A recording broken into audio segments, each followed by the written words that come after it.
It's a lot harder to perform CPR on somebody that you know. Pretty much every firefighter and police officer knows who Dr. Wong is, right? And he was my personal physician. I didn't have another doctor. Um, so I would see him every year. But on top of that, he was my next door neighbor and a really good friend. I couldn't have asked for a better neighbor. I think I'd actually seen Dr. Wong earlier that day in his little blue Ford Ranger. He was making runs to the quarry for rock. They were doing gardening and stuff at their house, and I waved to him. And then it started pouring rain really hard, the kind of rain that you can't really hear anything besides your tin roof. And then me and my son were in the house practicing walking, and he was about 1 at the time.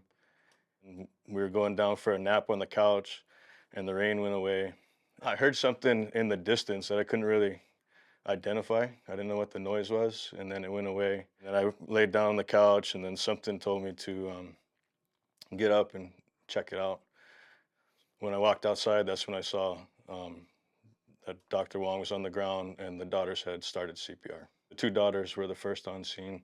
One had called 911, one had initiated CPR. And I ran over and jumped in on the compressions, and I don't know how long I did CPR for. It all kind of went so fast. I think they said it was like 12 or 14 minutes until the first responders got on scene. But again, I have no idea how long the daughters were doing CPR before, but I heard they found him and it was pretty fast. The daughters were super on it and they had the strength to, make the call to 911 and initiate CPR. And I know it's not easy when it's your own dad too. So 21 and 12, I believe, were the units.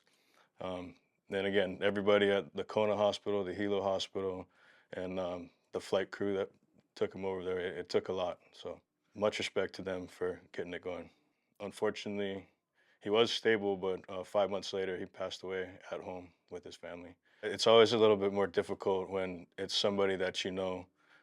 So good job for Kealohi and Napua for being poised under pressure and being able to handle that situation. And I'm just glad that I was in the right place at the right time and I was able to help with whatever I could.